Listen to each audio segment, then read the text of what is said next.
নমস্কার বন্ধুরা, মেঘার সাথে বাঙালিয়ানার আরও একটি নতুন পর্বে আপনাদের সবাইকে স্বাগত। আজ আপনাদের সাথে শেয়ার করছি গুজরাট প্রসিদ্ধ ঢোকলার রেসিপি। ঢোকলা অসাধারণ টেস্টি হয়, সেটা তো আর বলার অপেক্ষা রাখে না।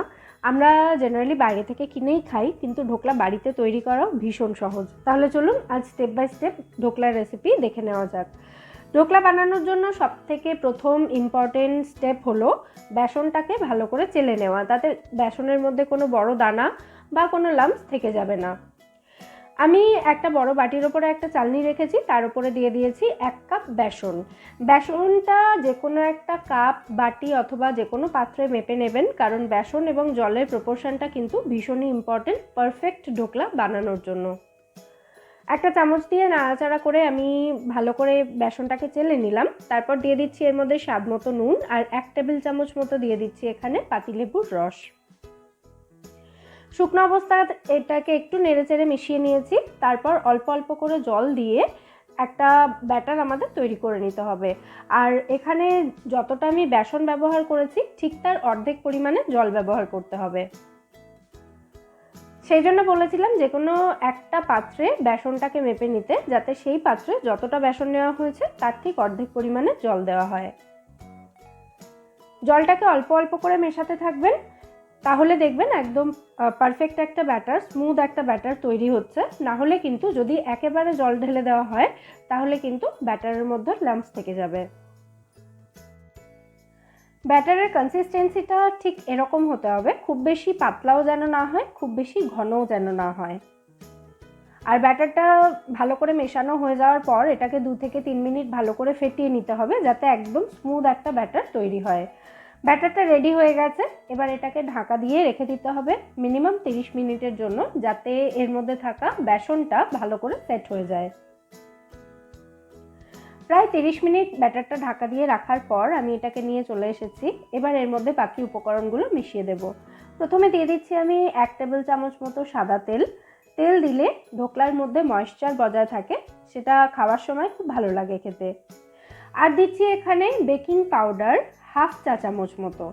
আর যতটা বেকিং পাউডার দিলাম ঠিক তার অর্ধেক পরিমাণে দিয়ে দেবো এখানে বেকিং সোডা বা খাবার সোডা। এবার যে কোনো একটা দিকে চামচটা ঘুরিয়ে ঘুরিয়ে এগুলোকে ব্যাটারের সাথে মিশিয়ে নিতে হবে। মেশাতে মেশাতে দেখতে পাবেন ব্যাটারটা একটু হালকা এবং একটু ফুলে যাচ্ছে, তার কারণ এর মধ্যে পাতিলেবুর রস এবং বেকিং সোডা রয়েছে। আর এই সময় কিন্তু খুব বেশি ফেটানোর প্রয়োজন নেই। ব্যাস, আমাদের ঢোকলা ব্যাটার এখানে একদম রেডি হয়ে গেছে। এবার একটা পাত্রে এটাকে ঢেলে নিতে হবে। আর যে পাত্রে এটাকে স্টিম করবেন ঢোকলাটা, সেই পাত্রে ভালো করে তেল মাখিয়ে নিতে হবে, তাতে ঢোকলাটা তৈরি হয়ে যাওয়ার পর খুব সহজেই পাত্র থেকে বেরিয়ে আসবে। আমি একটা কেক টিন নিয়েছি এখানে অ্যালুমিনিয়ামের, আপনারা স্টিল, অ্যালুমিনিয়াম বা কাচের যে কোনো পাত্র ব্যবহার করতে পারেন। এখানে আমি ব্যাটারটা ঢেলে নিয়েছি, এবার এটাকে স্টিম করতে হবে। আর স্টিম করব আমি কড়াইতেই। একটা কড়াইয়ের মধ্যে আমি এখানে 1 গ্লাসের একটু বেশি পরিমাণে জল দিয়েছি। জলটা দেখুন গরম হয়ে গেছে, কিছু বাবলস এসে গেছে ওর মধ্যে। জলের মধ্যে আমি একটা স্ট্যান্ড রেখেছি, যাতে ঢোকলার বাটিটা জলটাকে টাচ না করে। আর তারপরে এই স্ট্যান্ডের ওপরে ঢোকলার বাটিটাকে আমি বসিয়ে দিয়েছি। এবার কড়াইটাকে ঢাকা দিয়ে এটাকে স্টিম করতে হবে 15 মিনিটের জন্য, লো থেকে মিডিয়াম ফ্লেমে রেখে।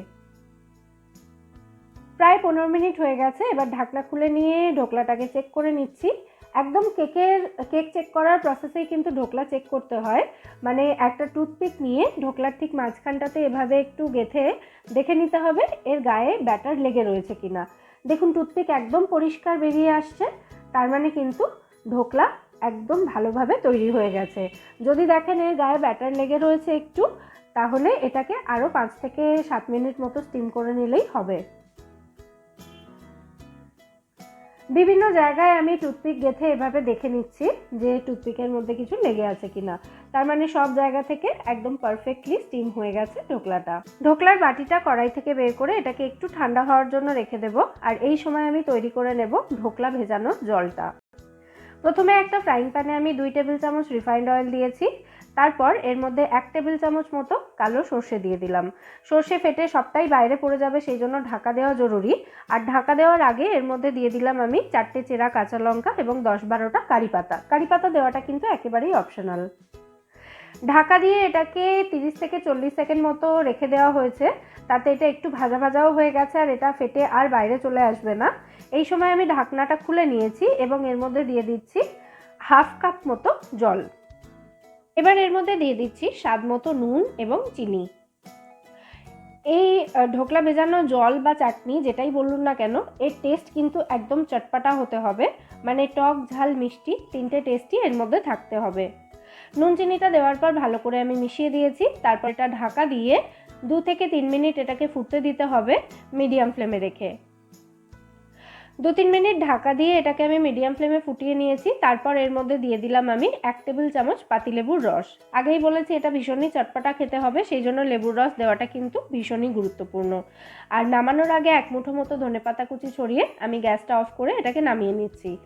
এটাকে হালকা ঠান্ডা করে নিতে হবে, মানে যতটা গরম থাকলে আমরা আঙুল ডোবালে সেটা সহ্য করতে পারবো গরমটা, ততটা গরম অবস্থায় এটা ঢোকলার করে ঢালতে হবে।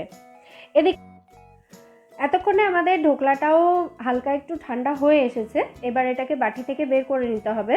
আর বাটি থেকে বের করার জন্য প্রথমে একটা ছুরি দিয়ে সাইডগুলো এভাবে আমি স্ক্র্যাচ করে নিচ্ছি। তারপর একটা প্লেট এই বাটিটার ওপরে রেখে প্লেটের ওপরে বাটিটাকে উল্টে দিতে হবে, ঠিক এইভাবে যেভাবে আমি ভিডিওতে দেখাচ্ছি। আর ওপর থেকে 2-1 বার এভাবে ট্যাপ করলেই দেখবেন ঢোকলাটা বাটি থেকে খুব সহজেই বেরিয়ে এসছে। তারপর পছন্দ মতো শেপে ঢোকলাগুলো কেটে নিতে হবে। বড় বড় পিস রাখবেন বা ছোট পিস রাখবেন সেটা কিন্তু টোটালি আপনাদের উপরে ডিপেন্ড করছে। এবার ঢোকলার ভেতরের টেক্সচারটা কেমন হয়েছে, কতটা স্পঞ্জি হয়েছে সেটা দেখিয়ে দিই। আশা করছি দেখেই বুঝতে পারছেন এটা কতটা স্পঞ্জি হয়েছে। ইনো ছাড়াই কিন্তু এত সুন্দর সফট একটা ঢোকলা তৈরি হয়ে গেল।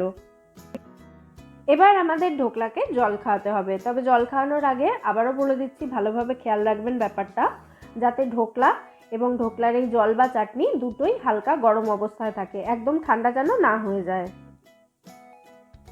হালকা গরম থাকা অবস্থায় দুটোকে মেশাতে হবে।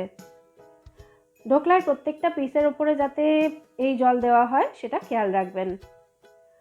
আবার এতটা পরিমাণেও জল দিয়ে দেবেন না যে ঢোকলাগুলো ডুবে যায়, তাতে কিন্তু ঢোকলা নরম হয়ে ভেঙে যাবে। দেখুন ঢোকলার মধ্যে জল রয়েছে দেখে বুঝতে পারছেন, কিন্তু জল টপ টপ করে নিচে পড়ে যাচ্ছে না, তার মানে একদম ঠিকঠাক পরিমাণে জল দেওয়া হয়েছে। এবার একটা জিনিস আমি কম্পেয়ার করে দেখিয়ে দিই। বাদিকে যে ঢোকলাগুলো দেখছেন এটা আমি সকালে বানিয়েছিলাম এবং এই ঢোকলা বানাতে আমি শুধু বেকিং সোডা ব্যবহার করেছিলাম, বেকিং পাউডার দিইনি। আর ব্যাটারে সামান্য একটু হলুদ গুঁড়ো দিয়েছিলাম, সেই জন্য ঢোকলার কালারটা একটু ডার্ক দেখতে পাচ্ছেন। দুটোর টেস্টই কিন্তু নো ডাউট ভীষণ ভালো হয়, দুরকমভাবেই বানাতে পারেন। তবে যেটাতে বেকিং পাউডার দেওয়া হয়েছিল সেটার টেক্সচার কিন্তু অনেক বেশি স্পঞ্জি, অনেক বেশি ফ্লাফি হয়। তাহলে ডিফারেন্সটা আপনারা নিজেরাই বুঝতে পারলেন দেখে আশা করি। অবশ্যই এটা বাড়িতে ট্রাই করুন এবং এই ঢোকলার রেসিপি কেমন লাগলো সেটা আমায় অবশ্যই জানাবেন। আর রেসিপি যদি ভালো লাগে ভিডিওটাকে একটা লাইক এবং শেয়ার করে প্লিজ আমার চ্যানেলটা সাবস্ক্রাইব করে নেবেন। ফিরে আসবো নতুন কোনো রেসিপি নিয়ে। সবাই সুস্থ থাকবেন, ভালো থাকবেন এবং সবাইকে খুব ভালো রাখবেন।